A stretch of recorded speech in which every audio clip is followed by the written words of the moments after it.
So before we start the video, I'd like to ask you guys to please consider subscribing to the channel and liking the video, as it helps the channel grow. So let's get into it. Alright, ladies and gentlemen, welcome back to the channel. Today we are continuing our series going through the MLB divisions, ranking each team in their respective divisions from best to worst. Today we are focusing on the AL West, a division that has been dominated by the Houston Astros as of lately, but maybe that could change this year if something goes right for most of the teams in the division. Per usual, I'm going to go by each team in the division, rank them from worst to best, starting with number 5, going all the way up to number 1. Precursors before we start. This is not going to be a complete in-depth breakdown of players' WAR or advanced metrics and all that. I'm just going to go by what my eyes see, which team did more in the offseason, which team has the better roster, and which team has better prospects coming up. So, without further ado, let's get straight into it. Welcome back, ladies and gentlemen. Thank you for joining me with another presentation with your boy KT. Thank you for taking a little bit of time out of your day to spend a little time with me. Today, like I previously stated, we are focusing on the AL West. I will be using a multitude of sources, as you can see on the screen. I am going to be going off the PECOTA standings and their roster projections. I also will be using an off-season tracker to track what moves each team made during the off-season. So, before we start the video, I'd like to ask you guys to subscribe to the channel and like the videos. That helps the channel grow. Make sure you guys hit that notification bell so you get notified every time I drop one of these MLB videos. Make sure you guys leave a comment in the comment section if you agree or disagree with anything in this video. And as always, guys, follow me on social media. And without further ado, ladies and gentlemen, let's get straight into it with number 5. All right, coming in at number 5, we have the Athletics. No longer known as the Oakland Athletics, they're now known as the Sacramento Athletics. But for the purpose of this video, I will either refer to them as the Oakland Athletics or just the Athletics. Now, for the Athletics team, this team has in a multitude of issues on and off the field. We're not even going to talk about the talent on the field right now, because I do think they have some good pieces, but the main thing that's going on with this team is that they don't know whether they want to move or get a new stadium or move to Vegas. This team has been trying to get a new stadium out there in Oakland for a while, and the governor does not want to sign off on it. The owners are being a little bit cheap, and it's just a mess. So now, with this team, now they want to move to Las Vegas, and that was pretty much the most logical destination for them coming up soon.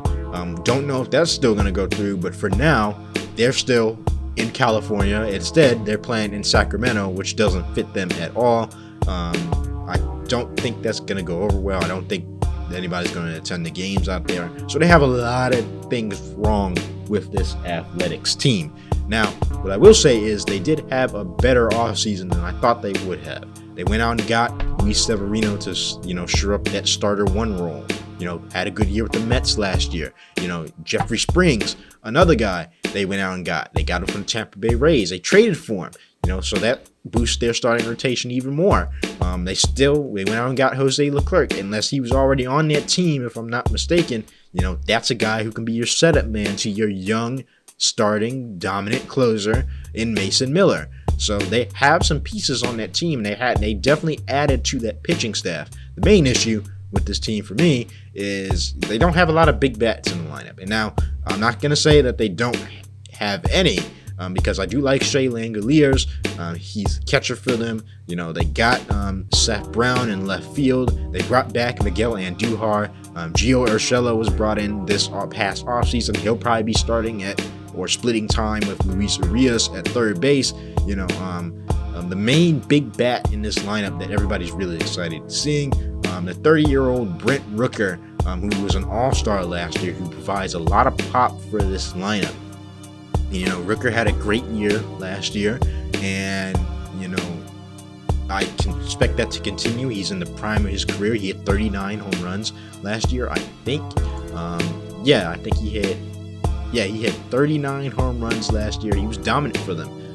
Now, with all that being said, this team is nowhere near as talented as the teams in their own division, and that's just going based off what they have on the roster. I still think their pitching staff, especially the bullpen side of things, is really weak. And, they just don't have a lot of top end talent on this team, man. It's been hard watching the Oakland Athletics struggle, knowing that they had such a promising, future in that division. They had all those guys, Matt Olson, Chris Davis, Marcus Semien. They had Liam Hendricks on the team. They had a lot of guys on those teams in the past, and it felt like they were going somewhere. It felt like at some point they had finally found what they were looking for, but cheap ownership combined with a bad stadium that really nobody wants to play in, combine that with the politics of it all, it makes it an undesirable destination for a lot of free agents. And that's basically what's happened to the Oakland Athletics, or the Athletics, in previous years. Now, this team should be improving. They have a lot of young players. Those prospects will come up. They'll get better, over time. But as of for right now, I still think they're a couple years away from even thinking about contending in this division. But overall, they had a good offseason. Do they have any top 100 prospects that I can look at the moment? I think they do, but I can't find them. The only prospect that's pretty much willing to, top 100 prospect that's going to be making his debut probably this season, if everything goes right, is shortstop Jacob Wilson. He is expected to hit the MLB this year. 6'2", 190. He's a shortstop, 22 years old. Bats right, throws right. He's number 31 on the prospect top 100 prospects list, and I think he's the number one prospect in the Athletics division, or farm system. So yeah, I think the Athletics will definitely get better over time. They have a lot of young players that they can build around, but at the same time, this team is definitely lesser talented. It's going through some things off the field, and it's going to be difficult for this team to attract free agents anytime soon. So that's my overall thoughts on the Sacramento Athletics, or just the Athletics. I think they're going to be finishing last in this division this year. Sorry, Athletics fans. One more thing before I end this segment. RIP to the great Rickey Henderson. I wasn't alive to watch Rickey Henderson in his prime, but I definitely seen the highlights, and that dude was a straight up beast. He's one of my favorite players in baseball, and it was a shock to see him pass just last year. So yeah, RIP to the great Rickey Henderson. All right, moving on. At number 4, we have the Los Angeles Angels. And I'm just going to start off by saying this is not going to be a good section for this team. So if you're an Angels fan, you might want to cover your ears, because I'm getting ready to go in. Now, in baseball, you can tell when teams just aren't good, or in any sport, you can tell when teams just aren't good, or when teams are just stupid. And this team has to be the definition of stupid. This Angels team, I can look at this Angels team and go, the people running this team ain't so smart. It's different with the Athletics, man. They're a small market, They've always been kind of a middling team. They don't spend a lot of money. They like to take the money ball approach about things.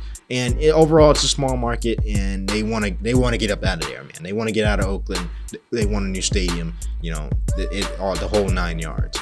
This Los Angeles Angels team has been one of the teams in baseball in recent years to have top players at their respective positions. And I'm talking about top players. They've had two best players in baseball for the past 10 years, and then Mike Trout and Shohei Ohtani, and they haven't won a goddamn thing in years. Now, with all that being said, I'm going to be partial. The Angels did make some moves this offseason, signing Yusei Kikuchi for their starter one position, much needed for their starting pitching staff. They also went out and got the former Cub Kyle Hendricks. Glad to see he's still playing, and he's found a home with the Los Angeles Angels. Had a good debut in spring training the other day. They went out and signed Kenley Jansen to be their closer, to shore up that bullpen. They still have the young guy in Ben Joyce, who I'm really excited about. The dude can throw absolute smoke. He says he can get up to 107 miles per hour. That remains to be seen, but if he can, that's a damn good pitcher that they have there. Hopefully they don't waste him as well. He's a setup pitcher. And, overall, they made some good additions to their pitching staff. They also did some good things with their lineup. They signed Jorge Soler, a guy that's always going to give you power, a guy who can DH, who can play in the field if you need him to, a guy who just adds instant offense to your lineup. They went out and signed the former, White Sox, Yoan Moncada as well to play third base, much needed for them. They also went out and signed Tim Anderson, and hopefully Tim Anderson can get a spot on this team, as he's pretty good as well when he's healthy, and maybe he can get back, to playing at the top level in which he was with the White Sox in the 2022, 2021 MLB seasons. The thing about the Los Angeles Angels is they have to be one of the dumbest teams I've seen. First of all, they don't spend a lot of money in the offseason, and when they do decide to spend money, they spend money on guys like Anthony Rendon. And Anthony Rendon hasn't played a game for him. He's going to be out again this season with a major injury, which is why they went out and got Yoan Moncada. When you look at this lineup for the Los Angeles Angels, other than Mike Trout and Jorge Soler, where's the power going to come from? Where's the consistent offense going to come from? They do have a pretty good lineup on paper. They went out and got Travis d'Arnaud. He will split time with Logan O'Hoppe, Logan O'Hoppe, if I'm saying that right, with catcher. Nolan Schanuel, he's going to be playing first base. Kevin Newman and Luis Renfigio are probably going to be splitting time at second base. They went out and got Yoan Moncada. They have, young prospects that were supposed to pan out in Mickey Moniak and Joe Adell. Maybe they can get themselves together and add some, pop to this lineup and get some offense going. They still have Mike Trout, who's now playing right field because he's been there for so long and has so many injuries, and they went out and got Soler. So it's not like they haven't been doing anything, but because the Moreno's ability to shill out contracts that just don't make any sense, the Pujols contract, which I think they might still be paying for, they're going to be paying the Rendon contract for a while. They've wasted players. They've let Shohei Ohtani go.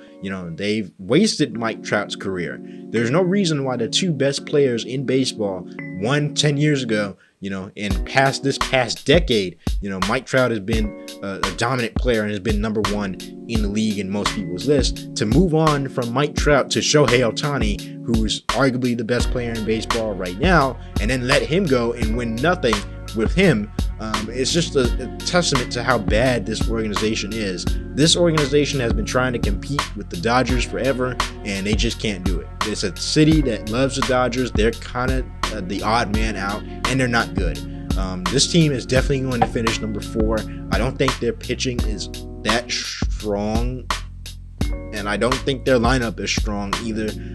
This team will probably stay injured. You have to count on Mike Trout being healthy. Joe Adell and Mickey Moniak have to show something consistent this year. I like them, but they're still young, and they haven't really panned out so far. Yoan Moncada is I guess you could say an upgrade at the third base position, just because Anthony Rendon is probably not going to be playing.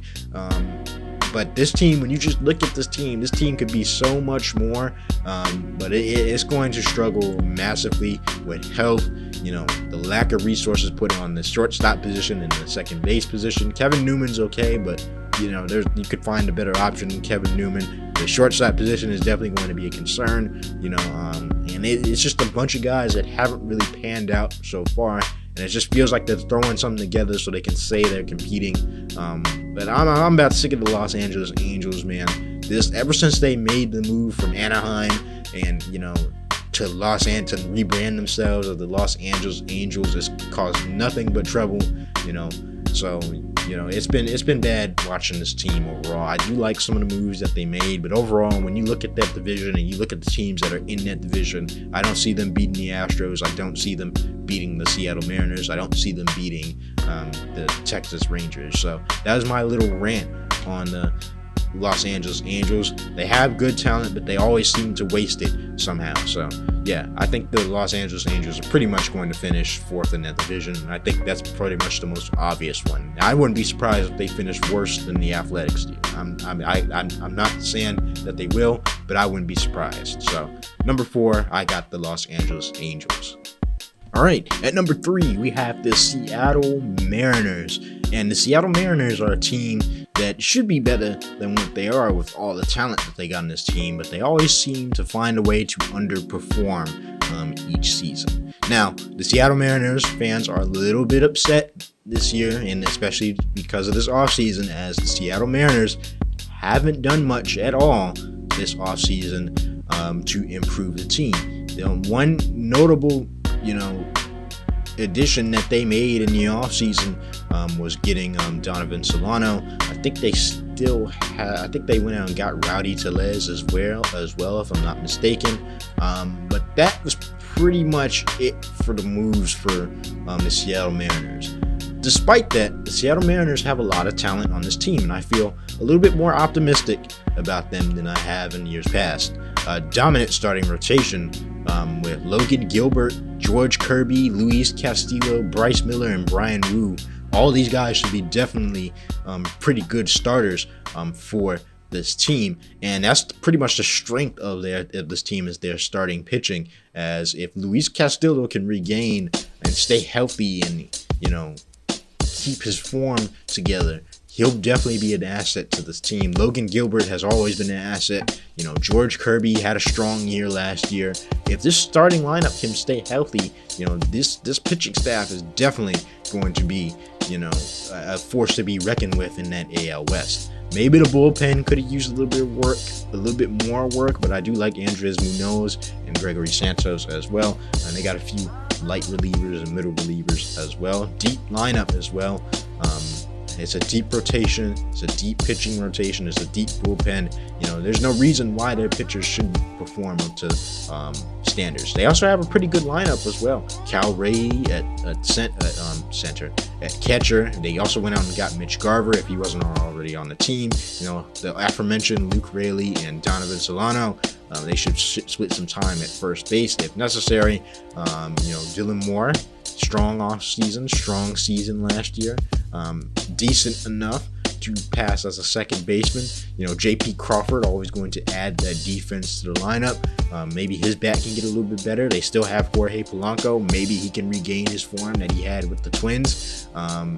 So hopefully he, comes to play pretty well this season. I think the main thing is they went out and got Randy Arozarena last year. Mitch Haniger is back to play the DH role. Victor Robles will play the right field. That's another addition that they pretty much need. The only thing that's in question is their star center fielder. Hopefully he can regain that star form in Julio Rodriguez. The whole reason this team was so exciting to watch, I think in the 2023 season, the year they might have missed out, they just missed out, 2022, 2023, they just missed out, I think, on the playoffs. If they did, they were first round out if they made it. But they had a star year from Julio Rodriguez. Last year, it wasn't all that great. He struggled mightily last year, dealt with some injuries last year as well. So I think a lot on that lineup relies on Julio Rodriguez, and because the Seattle Mariners didn't add much in terms of getting things in lineup to support that, other than the trade for Randy Arozarena last year, it's going to be up to him to regain that form that he had in that 2023-2022 season. In that season, and regain that form, and regain that all-star form, that power that we're used to seeing from him, and stapling himself as one of the best center fielders in Major League Baseball. With the starting lineup that they have and the talent that they have in this lineup, if he's able to get going, there should be no reason why this team shouldn't be at least competing for the division every single year. Despite that, there's a lot of ifs in that statement, and if guys can't stay healthy, if they're not performing, there's no way they're going to be able to beat the Astros or the Texas Rangers. Overall, I do think that even when healthy, I do think that they're still lacking in some areas that the Rangers and Astros are not. Some solid positions here and there. Maybe, they're relying a little bit too much on both Randy Arozarena and Julio Rodriguez regaining their previous forms. So that would be my main concern with this team. But there's no reason with the pitching staff that they have that they can't be a pretty good team. Dakota has them projected at 85 wins. I say that's about reasonable for a team like this, maybe a little bit more. This team could shock people. They are the dark horse in this, in this division. It always seems like the Seattle Mariners start hot every single year, but then, kind of fade later in the year. So, hopefully Julio Rodriguez and Randy Arozarena can get back their previous forms. That pitching staff stays healthy, and this Seattle Mariners team can definitely win games, man. So I'm excited to watch them, but let's hope they can live up to expectations, especially with that lineup. Number 2, the Houston Astros. Yep, them Astros are going to be number 2 in this division this year. I finally think they might take a step back, but it might not be by much. This team is loaded, and they actually subtracted a lot of pieces from their lineup and from this team as well. Despite that, they still have a pretty good team on their hands. The pitching staff led by Framber Valdez, still a pretty good pitcher at his age. Hunter Brown had a really, really good year last year, and it had a strong postseason showing in that game last year against the Kansas City Royals, if I'm not mistaken. They still got Ronel Branco, who threw a no-hitter. They traded for Hayden Wesneski in the Kyle Tucker deal. Lance McCullers Jr. is still in there. Christian Javier still in there. They got a good bullpen with Josh Hader being the closer, Brian Abreu, Caleb Ort. This team is loaded with their pitching staff, from starters to bullpen, and that should continue. Spencer Arrighetti was also a name that should light up a lot of people's faces, as he was pretty good as well. The main thing that they still have is their lineup didn't really change much at all.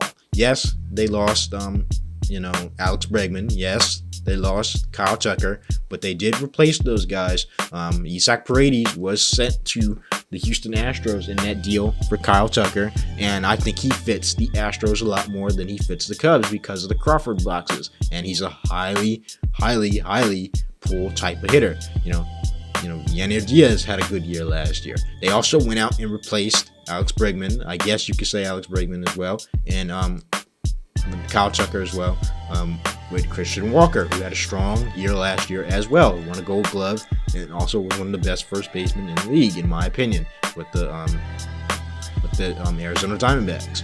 Jose Altuve is still there. Despite what people may think about him, he's still a top second baseman in the league. He always seems to start slow, but as the year progresses, he turns into an absolute monster. Jeremy Pena's still there. Good defense, good speed. Not too much of a power hitter, but can get on base, constantly getting on base. They also kept Chas McCormick as well. He had a strong year last year as well. But the power hitter, the power guy, they kept Yordan Alvarez, who had a DH, who's always been kind of dominant in that DH position. He's just going to keep hitting bombs. Victor Carantini will also provide depth at that DH and catcher position as well. When you look at this lineup for the Houston Astros, I know John Singleton, they even got some production out of him last year. They got some good backups, good depth at each position. This team is always a threat in that division. They always seem to find a way to win that division. At the same time, a healthy Texas Rangers to me is just a little bit better. But this team right here, if their pitching staff is able to stay healthy and they get star-studded pitching like they did last year, and they added some pieces to that lineup, and they added some pieces to that rotation. The additions of Isaac Paredes and Christian Walker should do wonders for this team in a hitter's ballpark, in my opinion. I really think Isaac Paredes is going to star with them. They still got most of their core together. They got a strong bullpen with strong closers, and they came on late last year. This team is always going to be a threat in that division, and they're always a threat in the postseason as well. Now, the trash can situation kind of ruins their credibility a lot, but overall, this team is definitely much more talented than people are giving them credit. I don't think they got much worse with those trades. They clearly weren't going to pay Alex Bregman, and they clearly weren't going to keep Kyle Tucker for that amount of money. But I don't think they lost too much with that. They still kept the left-handed power bat and Yordan Alvarez. They replaced two big stars with two big corner pieces and stars in their own right. I think Christian Walker will also have a better year, even better year than he did last year. Isaac Paredes will have a better year. They still got Jeremy Pena. They still got Jose Altuve. This team is loaded from start to finish. And with the rotation that they have, if they're just even a semblance of how they were before, all those moves of Tucker and Bregman being gone, I see them being very, very, very dangerous. And they are definitely going to give the Texas Rangers a run for their money in that division.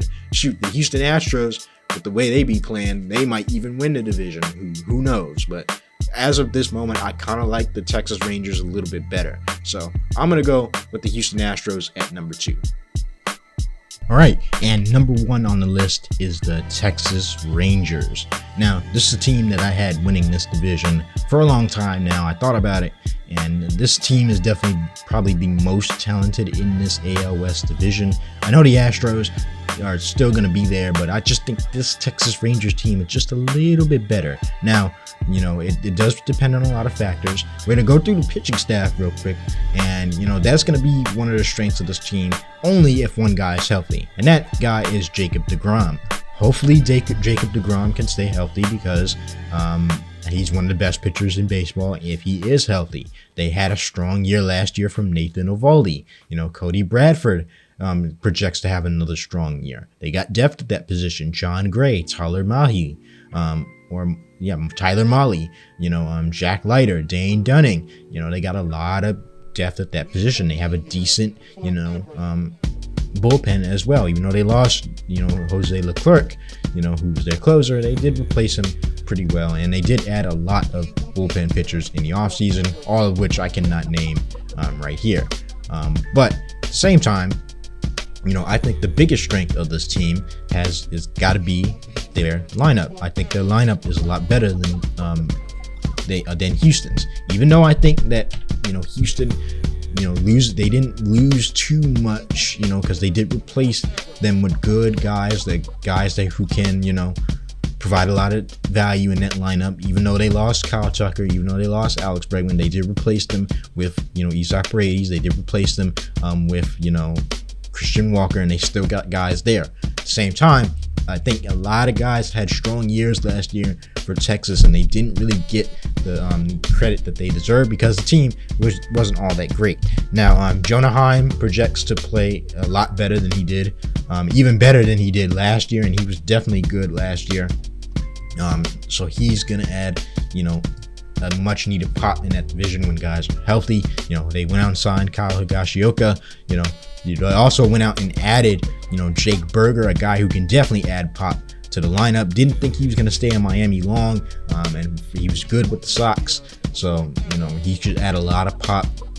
Big first baseman, a guy who can add a lot of pop, a guy who can DH from time to time, can play third base from time to time. They still got Ezekiel Duran, guy, death piece, pretty good guy to have there. Marcus Semien, he can regain that form he had with the Toronto Blue Jays early in his Toronto Blue Jays tenure, and that would definitely be good. Josh Jung projects to be really, really good as well. At that third base position, I think Josh Jung, if he stays healthy, he's definitely going to project well.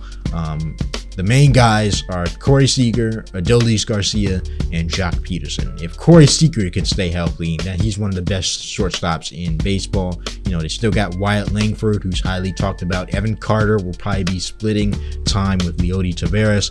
And if Adolis Garcia can stay healthy, that guy is an absolute monster as well. Light tower power, good defense, was an all-star, I think a year ago or 2 years ago. And they also added Jock Peterson to be their DH. So they have a lot of power in that lineup. The one thing about the Texas Rangers that can derail them, as it did last year, was the injuries. If Corey Seager stays injured, if Adolis Garcia stays injured, if Jacob deGrom stays injured, this team is going nowhere. But I think this may be the year that we saw last year from the Texas Rangers might have been a fluke. If this team can stay healthy, with a healthy Jacob deGrom, that's one of the best starting rotations in baseball. We have added that with one of the best lineups in baseball. If Jonah Heim continues, his dominance at that spot, his defense is back. If they're able to keep Corey Seager healthy, if Adolis Garcia is able to get back to that level and stay healthy, if guys are able to stay healthy in that division and healthy on that team, perform up to expectations, they get something out of Jake Berger and Jock Peterson, there's no reason this team shouldn't be a playoff team, and there's no reason this team shouldn't make a noise in the playoffs. I think this team could even be a World Series team, if I'm being honest. So, this team is definitely stacked from head to toe, even with the Astros replacing their guys that they lost with pretty good options. I just think they lost a little bit too much. I do think that the loss of Kyle Tucker and Alex Bregman will hurt them a little bit, and I do say that the Texas Rangers got better because they already have guys in those places, if they stay healthy, that can just produce like crazy. So we've seen what a healthy Texas Rangers team can do. If they're even a semblance of staying healthy this year, this team is going to be dangerous. I think they win the AL West, man. They got a strong pitching staff, and they got a very, very strong lineup with versatility, defense, everything that you could ask for in a baseball team. So, hats off to the Texas Rangers. I think they win this division. I don't think they win it easily. I think they're going to be going back and forth with the Houston Astros as they usually do. But yes, I do think they will win this division. Let's see if we can come up with some ideas. But yeah, guys, let me know what you guys think down below in the comment section. Do you disagree with anything that I had on this list? I kind of agree with most of this with the Dakota standings as projected. I think I agree with everything. I think the teams that are definitely going to be pretty bad in this division are going to stay at that 5 and 4 spot, and I think Seattle, Houston, and Texas will definitely be the ones competing for this division. I agree with almost everything on this list, but let me know what you guys think down in the comment section down below. I hope you guys did enjoy this video. If you did, please consider subscribing to the channel and liking the video, as it helps your channel grow. Make sure you guys hit that notification bell so you get notified every time I drop one of these MLB videos. I once again apologize if you wanted a more in-depth breakdown of each team and each player. That's just not me, man. I don't do the advanced stats like that. I just like to watch baseball, see what teams add, and see how they're performing throughout the year.